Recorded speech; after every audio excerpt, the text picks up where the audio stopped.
Hey, good morning, class, and welcome to another top secret location in downtown Morganton, North Carolina.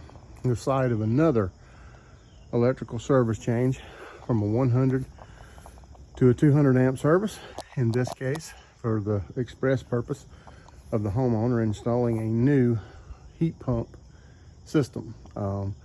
It'll have an electric strip heat in the air handler under the house, which will require it's a 10,000 watt heater, which will require 60 amp draw. Therefore, this is inadequate. This is a 100 amp service, as you can see up to the weatherhead. That's going to be number 4 copper, and then number 4 copper going out and going to an interesting panel location. I'll show you that in a second. Very, very odd. But anyway, what are we going to do here? Well, we're going to do what we did in the last one. It's a different place, different set of circumstances. We are going to remove this 100 amp service riser. However, what we will do is we will disconnect it all, and I'll swing it over out of the way like I did on the last one. I'll mount our new 200 amp meter base combo here in its place. The wire that you see coming out of the bottom of this meter base, the service entrance cable, today, I most likely will just run that temporarily into the back of the 200 amp panel and hook it up to keep the power on in the house. Even though no one is living here, this house too is empty. Just to keep the power on in the house for the homeowner if he comes by to do anything.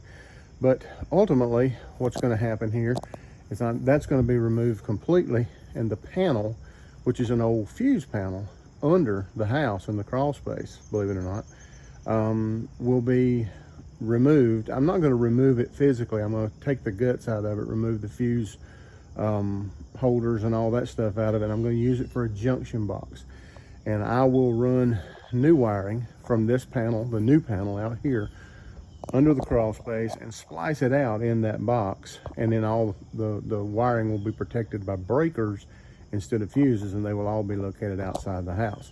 So we'll be taking this loose, swinging it over out of the way so we can use it for temporary power, replace it with a 200 amp base and a 2-inch riser and 4 auto aluminum conductors.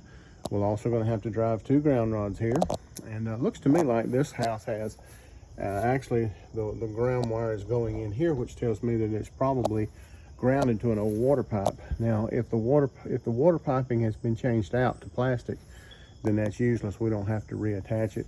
But either way, if it is a galvanized water pipe going into the ground, we will leave that and we'll attach that to our neutral bus and our main panel, and we'll also set 2 ground rods, probably one here and one there or there, either way, 6 feet apart minimum, and tie them all together and ground it. I'm going to take you around here and show you under the house. This is a house that's a rental property and it's being remodeled. And I'll just go ahead and tell you can do this kind of work. Sometimes things are kind of nasty. Okay, turn on. Got to get you one of these lights here if you're going to do this work. That's the ticket. I'm not going to go all the way up in here. I don't need to. But if you can see, I'm going to set my light down. As you can see there is an old fuse panel. And I don't know if you can, how well it's focused, but it's mounted under the house. This is a small house and this is the crawl space. So that cable is running down that center beam and feeding that panel. What are we going to do? We are going to gut that panel basically, and we're going to turn it into a giant junction box, and we're going to splice all the wiring in that panel out from wiring that we run new from the outdoor panel. Okay, and that'll turn into a junction box that can be accessible by qualified personnel. We'll screw the cover shut so anybody can't get in it that's not qualified or that shouldn't be trying to get in it, and that'll be that'll be what we do. A little more work in changing this service than in changing the service at the previous place that I filmed, as far as the wiring and all is concerned, but not a bad job. The house is small. It's not too bad getting in and out of here. Got good access in the crawl space, so you know, we should be good. That's the preliminary thing. I just wanted you to see the preliminary. That's what we're going to do. We're going to work on that today, work toward that end. We will not complete it today because we have to go to college and teach students at 12 today. So I won't complete it, but I'll get a good start. All right. I'll bring you back at least before I leave and show you what I got done.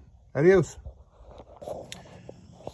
Hey, I did want to bring you by and show you the panel we're installing. As you can see, it's exactly the same as the panel we installed on the other job. It's a 200 amp main breaker Eaton panel.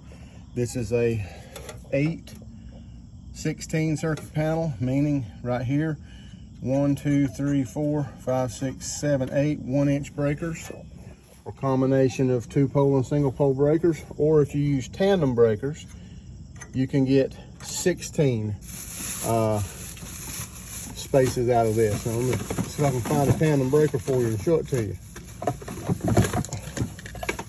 If I didn't want one, they'd be falling out on the ground, right? All right, folks, this is a tandem 20 amp breaker, okay?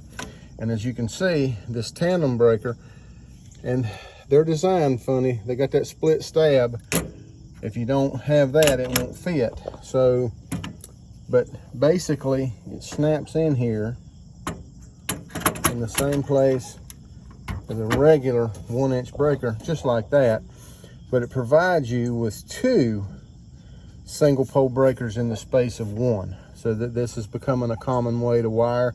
And since it has been, you know, these are obviously, they're more expensive than single handle breakers, but you know, sometimes they work better. They take up less space in your panel because ultimately I got to accommodate all the breakers that are under the house currently, plus I've got to have space for 4 more, which basically is going to be, so I'm going to use 2 probably of these, which will give me 4, and then that'll leave me the space I need to hook up the heat pump once they get it installed. Okay, there's the cover. Remember, MEG approved, Meter Equipment Group approved. I just spoke to the inspector in Morganton here yesterday actually about that very thing, and they don't have an ordinance in place currently in Morganton that requires you to use a MEG approved ringless. Notice, you know, the way this works, they set the meter in here, then they put the cover over it, and that's what holds the meter in. A ring type, the cover goes on first, then you set the meter, then there's an external ring that clamps it in place. Everybody is moving away from the ringless, and the inspector told me that there's an ordinance on the books. It's coming. In other words, it's not on the books and enforceable yet, but they are currently moving away from the ring type, as is everybody else. So just a word to the wise, you know, don't buy that Siemens ring type meter base combo in Lowe's that's $150 cheaper than this one, because you'll be taking it back. You can't really use it anymore. That's why it's so much cheaper. It's not bad quality, it's just not usable anymore. So anyway, I wanted to show you that. Gotta get back to work. Bye. All right, class, here we are a couple hours later. Let's see what we've accomplished. Man, the sun is so bright out here. Let's just see what we've accomplished. We have our 200 amp panel up. Now, I'm getting ready to leave. I'm heading to your class, so I got to get moving. But what I've done here is I have installed a 200 amp meter base combo. I've run the riser. I have not wired that riser yet. I didn't get the wire yesterday. I couldn't find anybody to cut it for me, and I was in a hurry, and I didn't necessarily need it today, so I just went without it. So I'll have to put that in when I come back, no problem. Take 15 minutes. But what I've done here is I've swung this over out of the way, and I've temporary line over here and fed it, and turned the main breaker off and all that kind of happy stuff. And that way the wire that's going to that old fusible disconnect under the house is once again hot. And for the first time, it's actually under a breaker, so it's safer now than it was for the structure itself. But that's temporary. That wire is coming out entirely. I may actually, because that meter base is in really foul shape inside, it's rusted up and kind of burnt. And I may honestly just hook this up at the top of the riser myself. I don't normally do that. Don't normally mess with the utility wiring because I have to do it hot, and I don't want to, you know, I don't like messing with their stuff.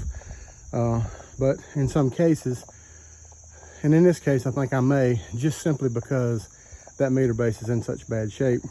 So we'll see, I don't know. I may just leave it as is and go with it that way, because nobody's living here. And so that's probably what I'll do. But anyway, there we are. I got the first ground rod started. It's driven far enough nobody's gonna steal it.